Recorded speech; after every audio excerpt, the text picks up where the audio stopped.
for me. We are live.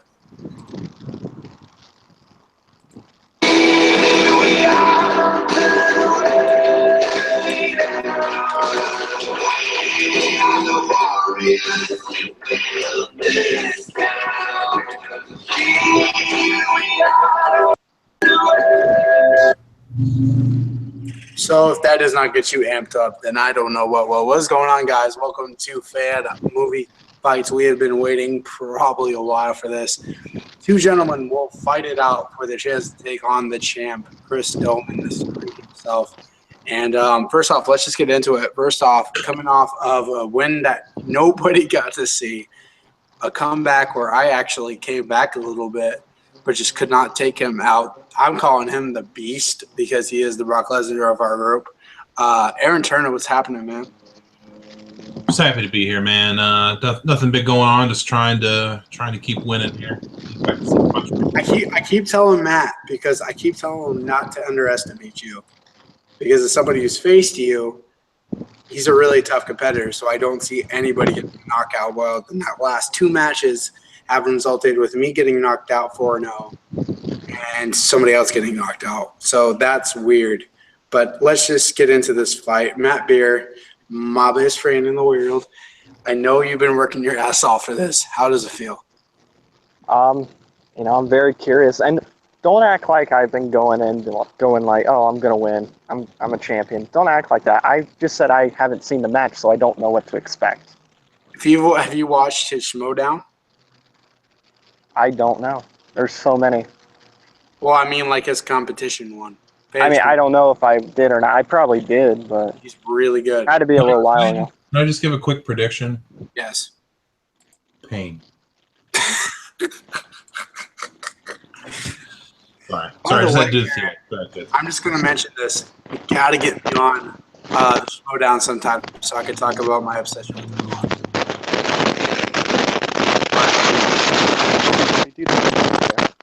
Sorry, copy that. I didn't hear what you said. I said we got to get me on so we can talk about how on the Schmodown sometime. Harloff is the rock of the Schmodown. I have to talk to Harloff about that.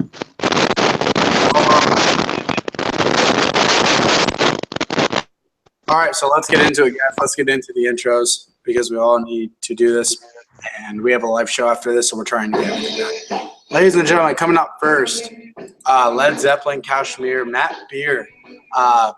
3-3 has definitely improved himself. He beat Evan DeGraff, so he's ready.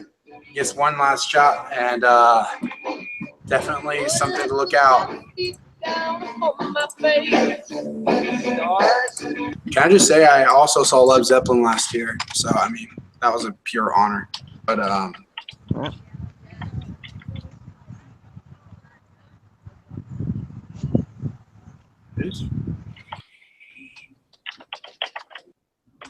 I got your theme for you, Aaron. Don't worry. I know you're gonna like this theme. By the way, for those who are wondering, this was before the show went live now because we have a conversation with Chris show. And I'm going to get Aaron Turner on because the file we had didn't really work out the best for me. So I'm going to try to get him back on because I'd love to get more conversation. So that will be in the future, by the way, because I had it and then it got lost. So anyway, let's get it on. Here we go. Let me get his music.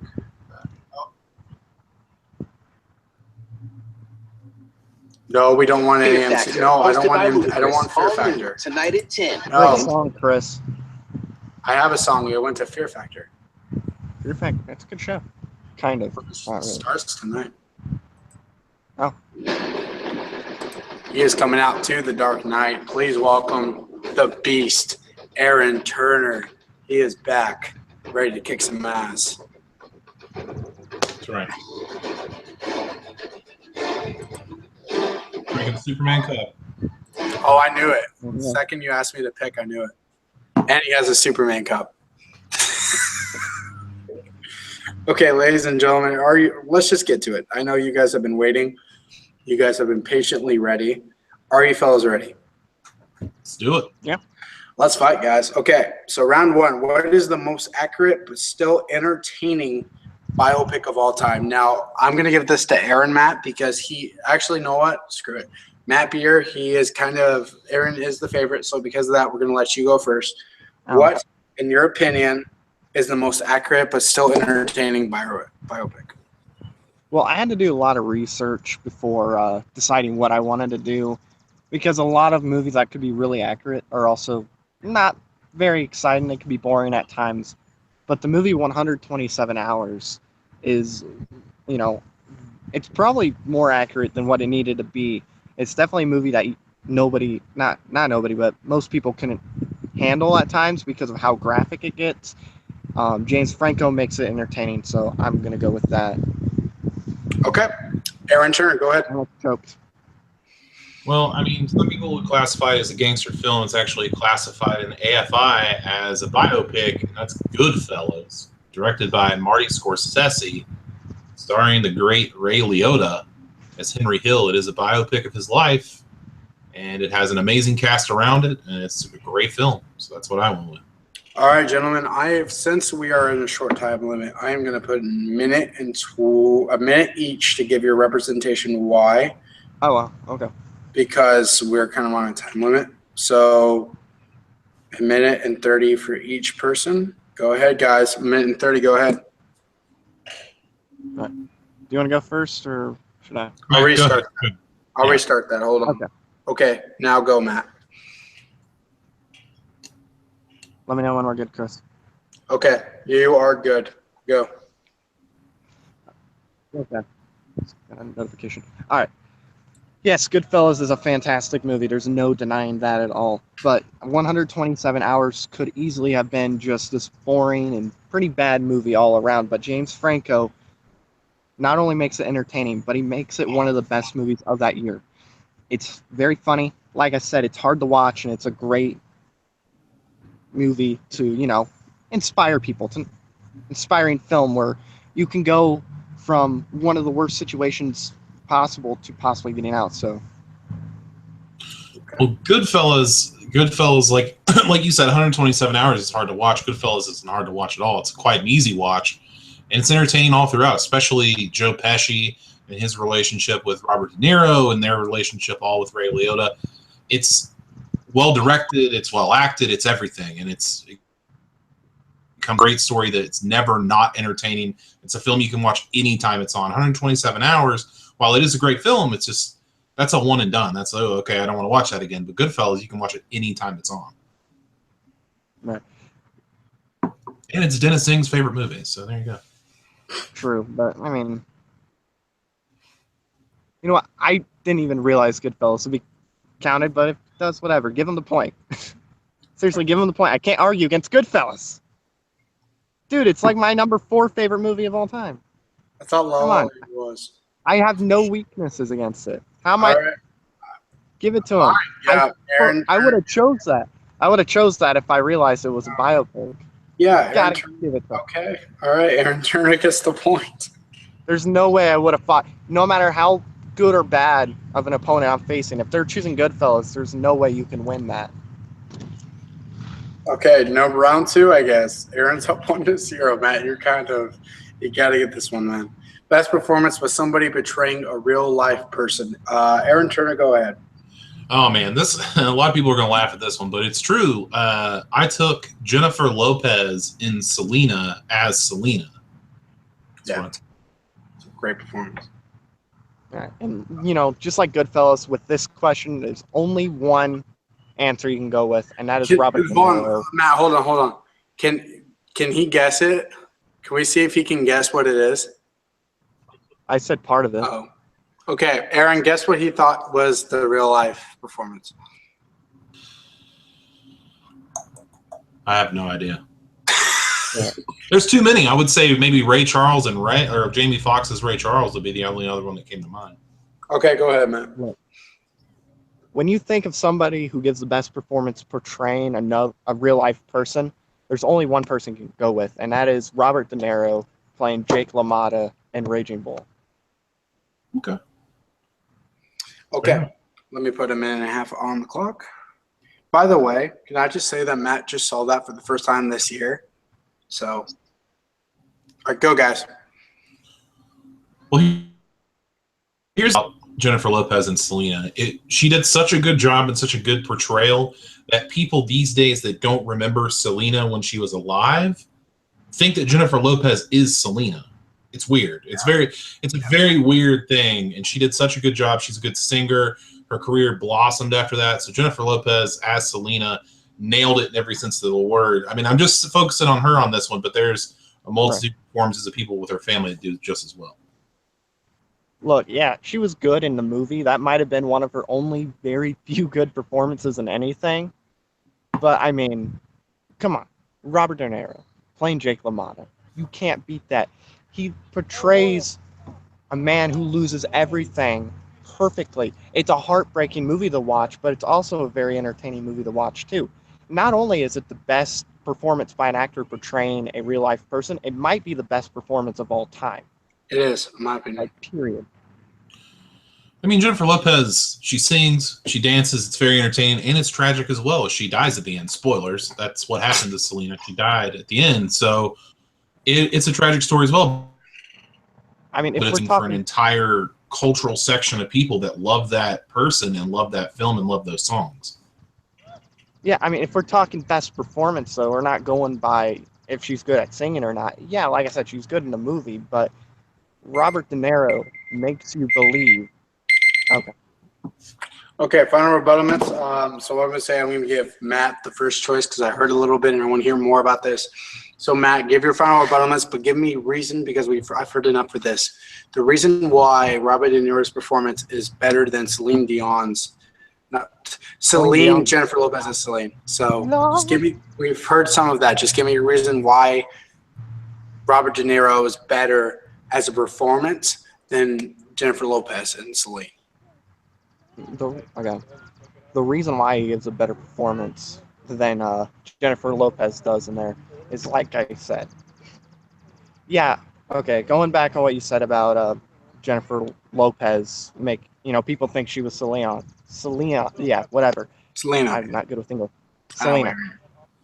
I mean, they could, easily look it up. It's not that hard because, their parents should be able to tell them that it's not true. But the reason why Robert De Niro gives a better performance in Raging Bull than, Jennifer Lawrence does is because he makes you believe that he can go from just the guy on top of the world and just can lose it like that. Literally. How horrible of a person he was in the movie at times.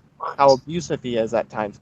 He makes you believe that a nice guy like Robert De Niro, well, until recently, could actually be that bad.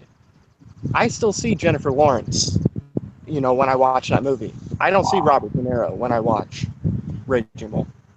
Okay, Aaron, he's kind of got you on a loop there, so I need to hear from you why Jennifer Lopez as Selena is not just another Jennifer Lopez performance, while it's more than that. Yeah, I mean, first of all, it is Jennifer Lopez, not Jennifer Lawrence. If Jennifer Lawrence was Selena, it'd be a different discussion. But, Jennifer Lopez is the hottest woman alive. So. But I digress. I mean, her performance in the film takes it out of biopic territory and portraying a real-life person to it almost feels like as if you were there the entire time, and you feel it. You feel like you're a part of that family. You watch her grow up as a kid, and Jennifer Lopez plays her as a teenager and an adult all the way until the end and plays it so well. This could have easily been a bunch of crap as she's done with a lot of other movies, but it's one of the best performances by a singer, actress, dancer you'll ever see. And maybe it was just one time because Jennifer Lopez, not exactly the greatest actress in the world, but it only needs to be one time. And it was an absolutely breathtaking performance that I go back to many, many times. And I love this performance. I love the film. Okay, based on the arguments, I think it was between the final rebuttals, and Matt gave a little more for me for needing that point because I heard what you said, but I think based on the argument, I think he gave a better description. So Matt gets the point for round 2. How can you argue Jennifer Lopez against fucking Robert De Niro? You can't. Yeah. That's why I was. That's why I wouldn't argue 127 hours over Goodfellas. See, honestly, I think we need to kind of get better, definitions for the questions soon.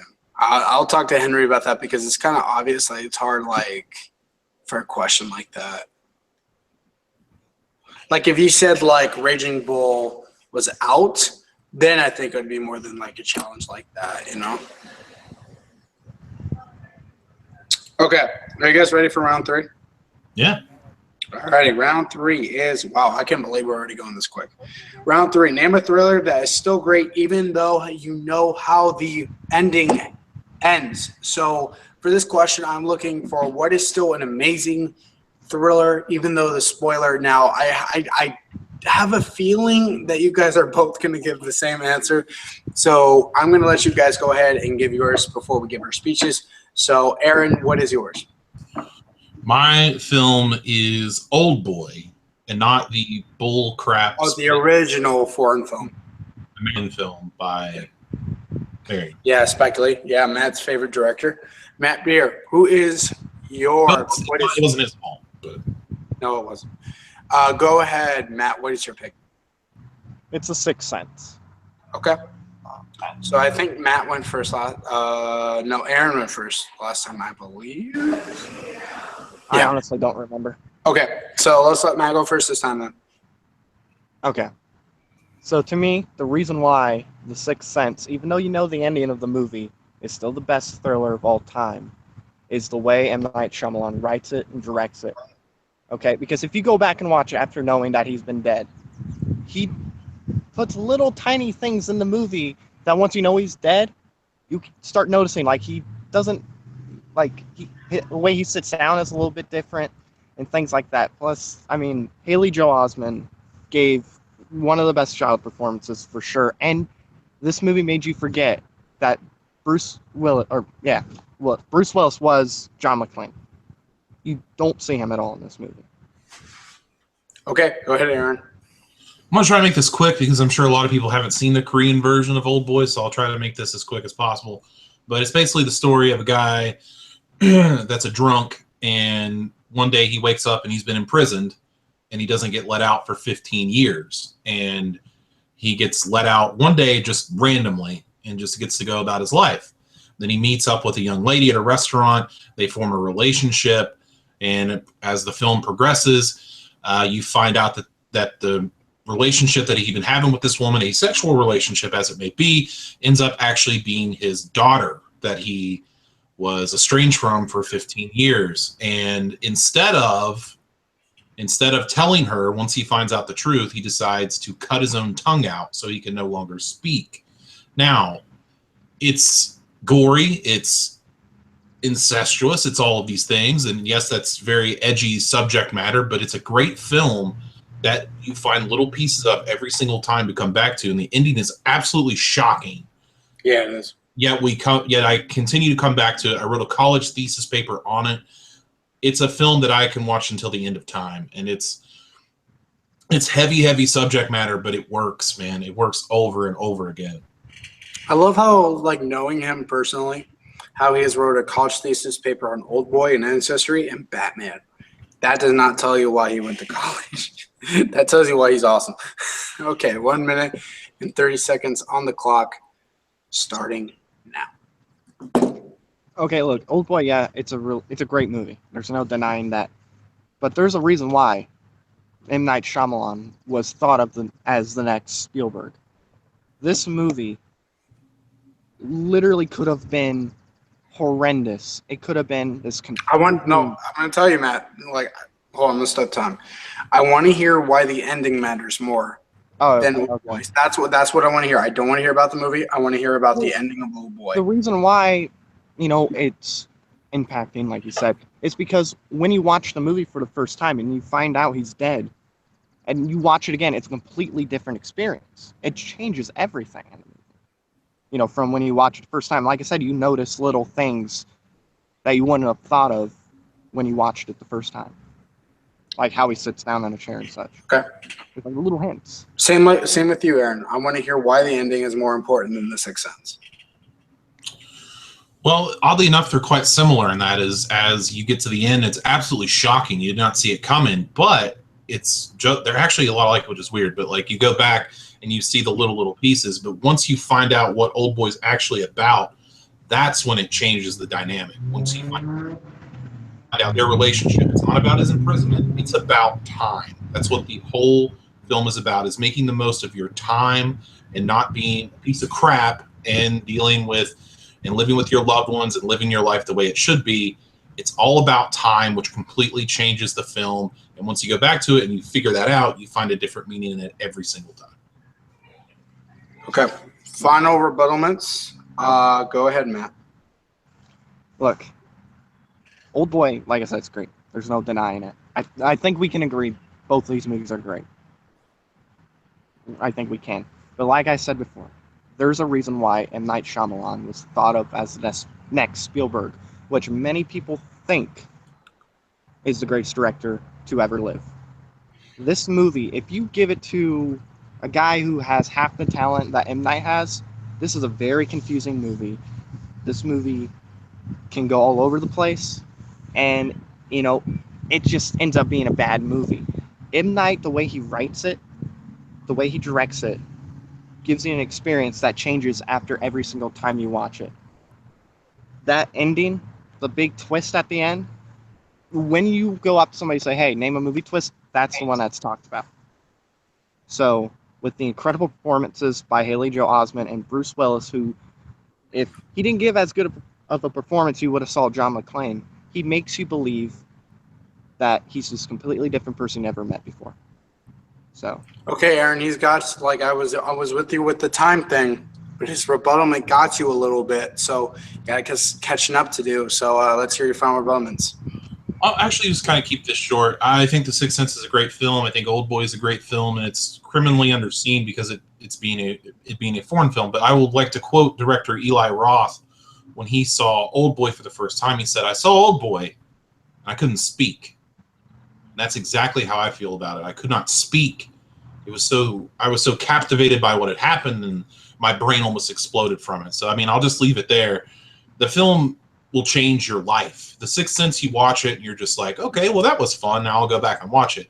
Old Boy will change your thought process. It'll change the why of what the hell, like what is going on? Like I question everything and all the decisions I've made before then, all the time I've spent doing these things. So that's why I think it's a better thriller than Sixth Sense. Okay. This is tough, like he would say, because this was very back and forth. It took me to the rebuttal, but yet again, I think I'm going to go Matt on this one because I think he gave a better rebuttal. You had me on the time thing, and I think that's where Matt has some catching up to do.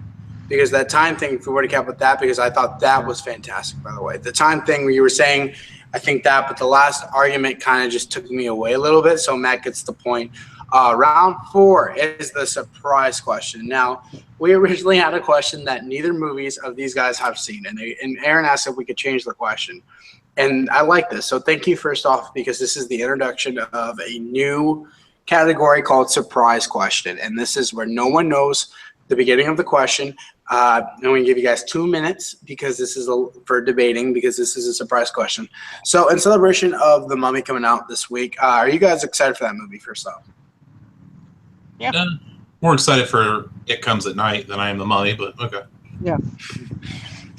Okay, so my surprise question is, this is a Tom Cruise question. So based on my question is to somebody who's never seen the Tom Cruise film before. We know he does all these amazing stunts and he does all these incredible things. So what I'm going to say for the surprise question, the first person who gets it gets it. So here's what we're going to do. Name me a stunt sequence that was completely unbelievable with Tom Cruise to show to somebody the first time. It would be Mission Impossible Rogue Nation when he was hanging from the damn plane. Okay, Aaron's got the plane. He called it. And I'm going Mission Impossible Ghost Protocol, where he's hanging on that giant-ass tower. But I can't remember what it's called. Can I just say, as an actor, I'm actually going to start doing a lot more like awesome stunts because he's the reason why I like doing action movies. So anyway, let's move on. Aaron, go ahead and give your argument to start off with. Well, first of of all, when I saw the trailer for Rogue Nation, I was like, oh, wow, cool. They CG'd a plane. That's really cool. And Tom Cruise actually hung from a damn plane that they flew in the sky that he was only hanging on by a damn bungee cord, more or less. It's insanity. The guy's insane. The guy's lost his mind to hang from an actual plane with just a cargo net that they ended up CGing out later, obviously. But the guy was hanging from a plane, guys. A plane that could have easily gone wrong. He could have been blown halfway across the world. It's unreal, and I've showed it to even my wife, who gave a crap less about Tom Cruise movies, was like, wow, that's really fun. I was like, he really did that. And she did not believe me. I had to show it to her 15 times. Unreal. Okay, I want to look when we get into the argument, guys. I understand you guys talking about this, and I'll let you guys talk about it, but I want to hear why it's important for somebody who's never seen Tom Cruise do a stunt to show them the reason why. That's what I'm looking for. So, Matt, go ahead. Look, I have a feeling our reasons are going to be very similar because they both involve hanging in the air. But when you compare the two things, yeah, things go wrong with a plane. Plane could crash, blow up. Yeah, that's bad. But the plane's probably going 15 feet to 50 feet. This guy is up, like, I don't even know how tall the building is. Like hundreds and hundreds of feet. Like it's 10,000 feet. It's like 10,000 feet. If he falls off the plane, he might get a broken arm. If he falls off that building, he turns into a puddle. I mean, yeah, like I said, plane could go wrong. You never know. Planes crash to things. But if you fall from a building that high, you're guaranteed death. You're not guaranteed death when you fall off a plane because it's probably not going to go up real high. It's probably going to go up like 50 feet. Okay, so before I go into this thing, can we just say he also, for the Mummy, they really did zero gravity for this scene. So they literally did zero gravity while the plane was going down, just to say that. So he did lose his damn mind, by the way. And he shot a scene in a live morgue, and that kind of would freak me out. So let's get into the minute and a half. All right, gentlemen, ready? Sure. So like I said, I want to hear the reasons why to show somebody like this who's never seen a stunt like this, why it's important. Go ahead, guys. Fight it out. Well, I want to clarify something first. The plane in Rogue Nation was actually 1,000 feet high, is how high it was. So I just want to clarify that real quick. But, dude, I mean, why is it important? Because you could have easily CG'd that and had just a big fan blow and be like, oh, well, Tom Cruise is on a plane. Isn't that fun? No, he's on an actual damn plane that's 1,000 feet in the air that all he had was a strap that was bolted to the inside of the plane that could have blown off at any second. And it just speaks to Tom Cruise as an actor that no matter what the guy does, he goes full bore, man. It doesn't matter if it's not other Oblivion, all this garbage. Tom Cruise goes full bore. And to hang on the side of a plane, you're insane. Yeah, and I okay. mean, Well, look, hold on one second. I'm going to pause time. When we get to the final rebuttalments, I'm not hearing the exact thing I need. I hear it from you, Aaron, and this is to kind of get this so I can get the question. So what I'm going to say is when we get to the final rebuttalment, I want to hear when you're sitting down with a friend who's never seen a Tom Cruise stunt before, the reason why you're showing him. Are you there, Chris? What? Oh, your sound went off on my end for a second. Yeah, you're paused. When you're sitting on a couch and you're showing a friend, because I'm not hearing this enough. Why is this movie the certain thing to? See, I see what you're saying. Yep. Chris. So wait till that for the final rebuttalment, but Matt, go ahead and give your. Okay, so yeah, 1,000 feet, still insane. But like I said, he's hanging 10,000 feet. He's using like suction cups or whatever, I believe, and maybe in like behind the scenes it was something else. But he's using like these suction cup looking things that climb up this fucking building. That's insane. Literally, if it's a hot day outside, your hands will slip and you fall. And he's probably gonna break his neck at the very least with that thing. Okay.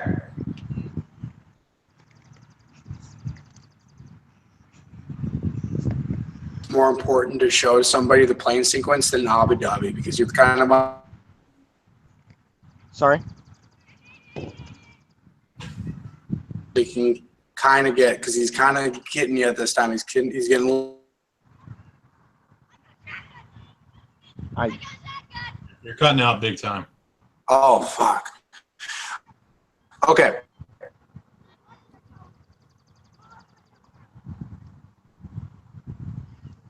I'll try muting and unmuting.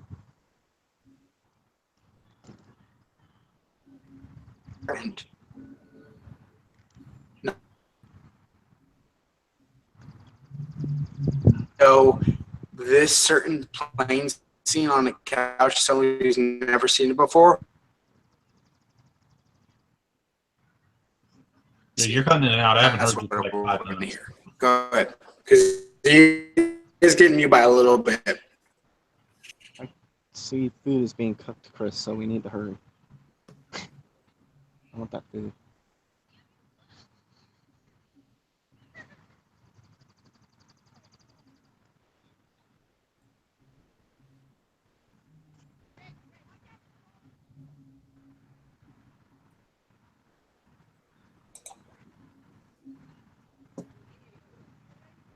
Well, this is fun. Yeah, Go ahead. this has been fun. You're good. Are we good now? No. No, Go we're ahead, not. Aaron. Give your rebuttal, man. There we go. Okay. What am I supposed to say now? Like, Down on a friend who has never seen either or of these stunts. Why is it more important to show them? why is it He's more saying, important to show Tom Cruise hanging off of a plane than it is a building? I mean, Yeah. I just go back to my previous argument of, in most movies these days, and in pretty much 99% of them, it's going to be CG, and it's going to be a person hanging off of a prop plane, not a real plane. And Tom Cruise hung off a real fucking plane because Tom Cruise wanted to give a genuine performance of him genuinely hanging off a plane, not some BS. And practical always beats CG every time. And here's another example of it. And here's a guy doing everything he can to give the most authentic performance possible. And that's why he needs to be seen. So you got to pick up, or he gets the point. okay, so why this scene is more important to show. Like Aaron said, they could easily CGI the scene out. Easily. Go watch the Civil War behind the scenes stuff they did. They could have done something like that with a building maybe 10 feet. CGI. The visuals were great, at that time. They were good enough to do that. So he could have done that, but nope. He's crazy. He's hanging 10,000 feet off the air using the suction cup things. And also, just to kind of put the, final nail in the argument, if you didn't have this scene in Mission Impossible 4, or if they made him use CGI, you would have never had that plane scene.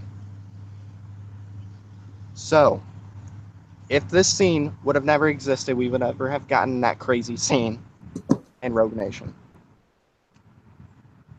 10,000 feet. That's insane. That's instant death. So, yeah, I've heard enough. Based on the argument, who gave it better? It was sorry? based on the argument, it was the final rebuttal. And Matt, I heard when I needed to, but I can't. You're really cutting out again. Damn it.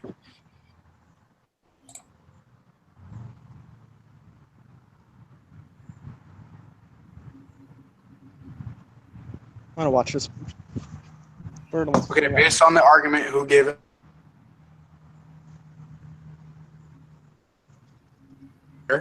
I was looking for that rebuttal, and he kind of gave it a little stronger. So Aaron gets the point going into the speed round. There we go.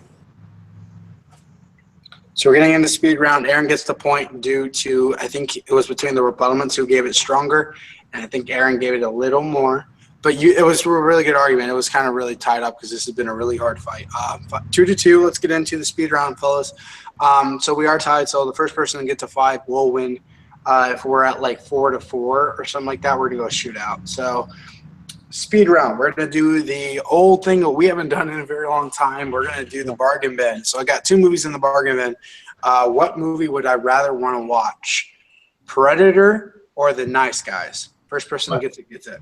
Predator. Nice Guys. Yeah, you got the nice guys. All right. So 20 seconds on the clock.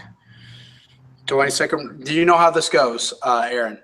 So you give me 20 seconds and I go for 20 seconds, or we You both get go? 20-second. You get a 20-second to say why it's better, and then you get a 10-second rebuttal. Okay. But we both get 20 seconds.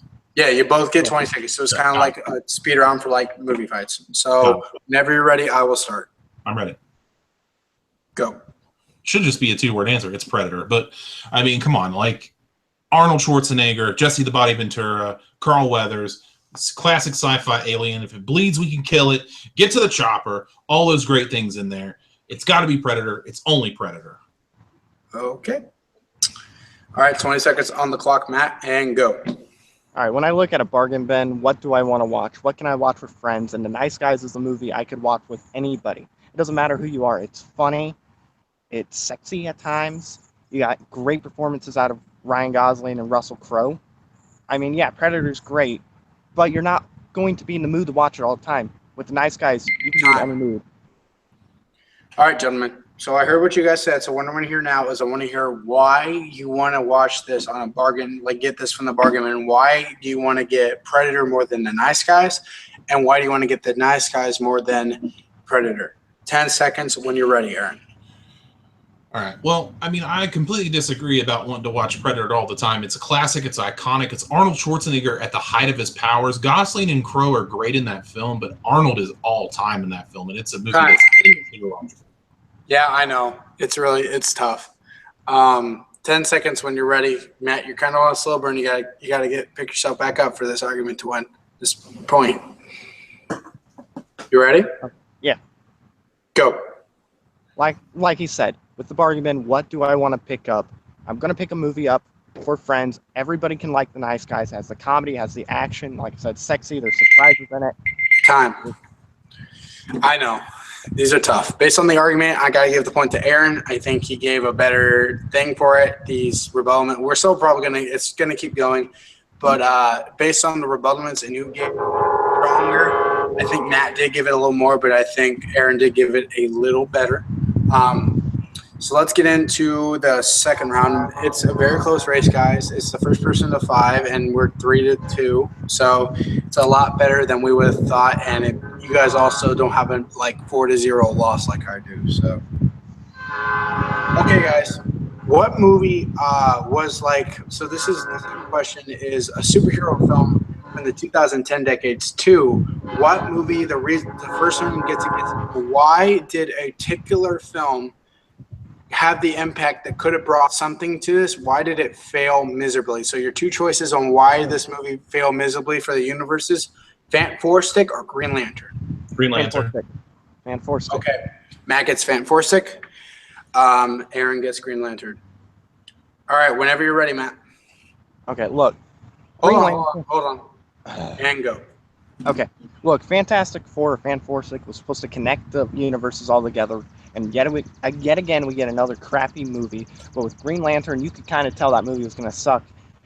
It wasn't going to start anything because they had Man of Steel coming out anyway. They could have moved Green Lantern out of the way, bam, Man of Steel could come out and still start the universe. It literally would not affect the universe. So what I want to hear, Matt, from you in 10 seconds is why you said it now for Green Lantern, why Fan-4-Stick failed. Why it failed, okay. Yeah. Whenever you're ready, Aaron.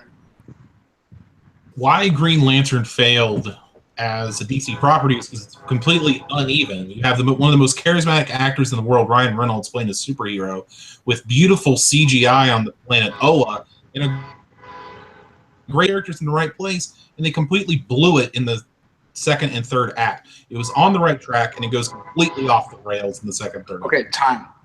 So same thing with you, Aaron. Why did Green Lantern blew it for the DCEU? Because Matt right now has the lead. So let's get into 10 seconds. When you're ready, Matt, go. Look, yes, Green Lantern's not a good movie, but Fantastic Four is one of the worst comic book movies ever made. It had the worst third act in any comic book movie ever. Has one of the worst villains of all time, maybe even the worst. It's debatable with Nuclear Man. This movie, pick yourself. He's got you. It all depends on this because he's got you at this question. 10 seconds. Go. Well, I mean, Green Lantern was so bad that it you couldn't even get the DCU started, so they had to go back to the well. It's like, well, we might as well just reboot Superman again. Well, let's go ahead and do Batman again. I know these are tough. Based on the argument, who gave it better? This was tough, but it was kind of on the rebuttal. And I gotta go, Matt. I think he gave the question a little better. It's kind of hard because two of these movies, they both sucked. But like Fan Four-Stick, in my opinion, is next to Catwoman. It's just bad. When Green Lantern, I think he kind of had you because he kind of said some different things. But Fan Four-Stick was just a failure. So the score is 3-3. So here's what's going to happen. Whoever gets this point next has to defend. If they get the next point, so what we're going to do is it's 3-3. Whoever gets 4 has got to beat that point. So if you have a 4th, you will try to win. And if they tied up, we're going to a shootout. Does that make sense, boys? Yep. Sure. Okay. My next question I want to know from you guys, who gives the better action performance in a movie from one of the guys coming up? The Rock and Fast 5, or Tom Cruise and Edge of Tomorrow? Tom Cruise. Tom Cruise. By the way, Aaron, if you really fell, I'm going to be sad, man. You know I love The Rock. By the way, is it kind of obvious I love The Rock? Yeah. My question is, does Aaron even know I love The Rock as much as I do? I would assume you do. By the way, we will talk about the tournament right after this fight. And we'll let you guys know. 20 seconds when you're ready, Aaron, and go. Why is The Rock the best performer in Fast 5 in terms of action? Do you see the fight with Vin Diesel where they went through a fucking wall? I mean, come on, dude. It was the two biggest titans in those franchises. The Rock franchise Viagra comes in, takes on the big dog Dom, and beats the piss out of him in Fast 5. The Rock was the best thing that ever happened to the Fast and the Furious franchise, and it all started with Fast 5. Okay. Ready, Matt? In 3. I know, Aaron, these rebuttals are hard, aren't they? A little bit. Yeah. All right, ready? 3, 2, 1. Look, with Tom Cruise and Edge of Tomorrow, he's always playing that cool, badass guy. But in this movie, he plays the chicken. He's scared. But then we see him transform from being the scared guy to a total badass in the movie. The Rock is just in a very unrealistic movie. Fast 5 is great, but, I mean, you don't really see someone go from... Okay. 10 seconds, Aaron. He's getting you at this point, man. You got to get it. Tom Cruise isn't even the best action star in Edge of Tomorrow. It's Emily Blunt. The Rock is far and away the best action star in Fast 5. He does everything. He drives. He goes through a damn wall. He's fighting all the time. 10 seconds, Matt. He's catching up to you. You got to tell me why Tom Cruise's performance matters more than The Rock to get this point. Okay. Go. Okay, like I said, Tom Cruise goes from a chicken to a badass, and he doesn't need to drive cars. He shoots aliens, and he can travel time, okay? He can never die. The Rock would probably die eventually.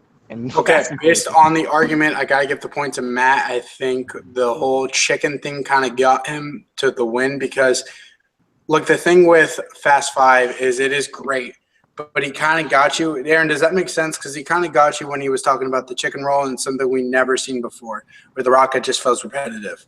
You wait until Fast 9 when they're shooting space aliens, and then we'll have. Yeah, dude, if that happens, aliens riding on dinosaurs. Aaron knows, everybody knows in the world how much I love The Rock and Fast and Furious. If that really happens, I will fucking lose it. I will probably shit my pants if that happens. Okay, so here's where we're at. Matt is sweating. He is really, really sweating. Well, it's really outside, so yeah, that's why. Okay, so he is really sweating. Matt, if you get this point, man, you win. Aaron, if you get this point, we go to a shootout. So here's how it's going to go, fellas. The question for you guys, what movie impacts this decade more? The Force Awakens or Mad Max Fury Road? The Force Awakens. You have to start again? I didn't hear that. Okay, yep. Okay, which is the movie that everybody is going to look at 2015 for? The Force Awakens or Mad Max Fury Road? The Force Awakens. The Force Awakens. Of course, Mad Max Fury Road. All right. Matt, because you are in the lead, I will let Aaron go first. Does that seem fair? Okay. Yeah, that's good. All right, 20 seconds. Whenever you're ready, Aaron. Go. Mad Max Fury Road is a continuation of a great series, as is The Force Awakens, but it's not a remake of the same Episode 4 that they've already had. Mad Max, something completely different with different actors, amazing set pieces. For a 70-year-old director to pull that off, it's incredible, and it will be remembered forever for its achievements. He got you there, Aaron. I'm not Aaron. Matt, he got you there, Matt. You got to catch up to him. 20 seconds and go. Look, The Force Awakens literally brought back a franchise we thought might be dead and never coming back forever in such a grand fashion. Yeah, Mad Max Fury Road's good, but Star Wars literally changed the game. There's a reason why it made $2 billion. There's a reason why every little kid is either dressing up as Finn, Rey, or Poe, not as Max and his grunt. Time. All right, fellas. So here's how I'm going to go with the 10 seconds. I have heard what I need to. Aaron, for you, I want to hear why Mad Max as a movie is more better than The Force Awakens. For you, Matt, I want to hear why The Force Awakens brings elements of Episode 4 to why Mad Max doesn't work as well as Force Awakens. So 10 seconds on the clock. Aaron, go. I'm sorry. Say again? Yeah, I want you to tell me why Mad Max works more as a continuation than as a look. If people look at 2015, they look at because you were talking about why The Force Awakens brings elements of Episode 4, but why does Mad Max bring that originality? Does that make sense? Got it. Yeah. And then Matt's going to say why Mad Max doesn't do what 7 does best. That's what I'm looking for this final answer. Got it. Because he is kind of getting you right now. So, all right, 10 seconds. Go. Mad Max is familiar with the same characters that kind of weave in and out. Is basically a carbon copy of Episode 4. You got Luke Skywalker, Han Solo, Princess Leia. They all come back. Okay, Matt, he's got you there, man. This is if you need to pick this up or he gets the point. 10 seconds. I want to hear a reason why. 10 seconds and go. Look, Mad Max is basically driving to one place, driving to another. The Force Awakens opens up the universe, shows us new things, bringing back a saga that we once thought was dead. Okay. Based on the argument, it came to the rebuttalments, and it came to which one I agreed more with. By the way, can I just say Mad Max was my favorite movie that year? I got to give the point to Matt. I think that final rebuttlement just gave him the edge where I felt like I wanted a little more, and I understand it was the time limit, but Matt gets the point, which means wow, he pretty much won. Wow. He's taking on Chris Doman. Aaron, can I just say real quick, hell of a fight, man. You gave it your all. You really did well. We have this tournament coming up, and what I'm going to put right now is based on the arguments. It was going to be between the loser of this would either be based on this 9 guys who are competing. You would be for the automatic 4 seed. If you did lose, would you like to be the automatic 4 seed? Who do I take on? You will be taking on Evan DeGraff. Please. I'll take an easy win. That's fine. Okay, so ladies and gentlemen, your automatic 4 seed will be Aaron Turner. Can we just say real quick? The only person with a real belt.